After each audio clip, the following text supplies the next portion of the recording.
Hello everyone, you are most welcome to my YouTube channel, and today we are going to talk about some exercise of present indefinite tense. As you all know that we study the rules of present indefinite tense in our books.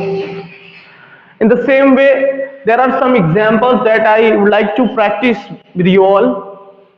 So let us continue. As you all know that there are some rules that we follow in present indefinite tense. Subject plus verb plus object. This is the format of sentence building. So let us continue. There are some examples. First is तुम इस बात को समझते हो. So first of all you यानी तुम subject को लिखेंगे. अब वर्ब क्या है हमारी समझना.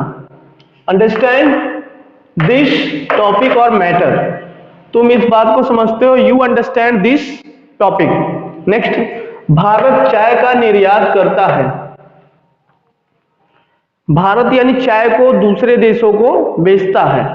तो India that is what export T. Export यानी निर्यात करना. कोई भी सामान एक देश से दूसरे देश में जब बेची जाती है तो एक्सपोर्ट. हम जब कोई भी थिंग्स यानी कोई वस्तु परचेस करते हैं, खरीदते हैं, तो वो इंपोर्ट करते हैं, और बेचते हैं तो एक्सपोर्ट करते हैं. इन द सेम वे मैं ईश्वर में विश्वास करता हूं. आई बिलीव इन गॉड यानी मेरा भरोसा ईश्वर में है, भगवान में है.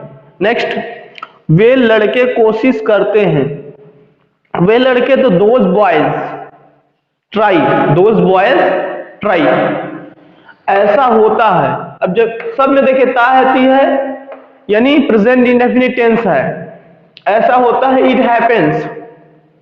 इन द सेम वे पृथ्वी सूर्य का चक्कर लगाती है. प्रेजेंट इंडेफिनिट टेंस है. एक यूनिवर्सल ट्रूथ भी है. The earth moves around the sun यानी पृथ्वी सूर्य का चक्कर लगाती है. हम लोग अहिंसा में विश्वास रखते हैं. वी बिलीव हम विश्वास रखते किस में? अहिंसा में. In non violence. Next, Rohit यहां नहीं आता है. रोहित, अब देखिए रोहित के साथ हमें कौन सा लगाना है? वो डू नॉट या डज नॉट. तो यहां Rohit is a singular subject. The subject is singular यानी he, she, it and name. So we use does. Rohit does not come here. Next, वह जरा भी नहीं सोचती है. सी यानी वह does not think at all. At all यानी जरा भी नहीं, तनिक भी नहीं. She does not think at all.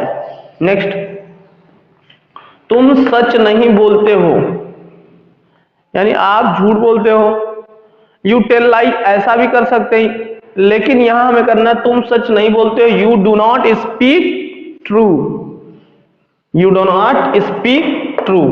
Next, क्या तुम किताबें पसंद करते हो? Do you like books. अब देखिए क्या कौन से जब वाक्य शुरुआत हो तो उसकी अंग्रेजी नहीं लिखते, बल्कि सेंटेंस की स्टार्टिंग हेल्पिंग वर्ब से करते हैं. तो यहाँ डू लगे या डज ये डिसाइड करता है हमारा सब्जेक्ट. अगर सब्जेक्ट प्लूरल है तो डू, सिंगुलर है तो डज. सो यहाँ प्लूरल है यू, इसलिए do you like books. Next है, वे लोग धूम्रपान क्यों करते हैं. अब क्यों जब बीच में आ जाए तो उसकी अंग्रेजी सबसे पहले लिखते हैं. वाई, अब वे लोग हैं तो do they smoke. Why do they smoke. Is that clear? So here are examples that you note down and practice, and in next video I will give some more examples for practice. Okay, so let's meet again in the next video. Thank you for watching.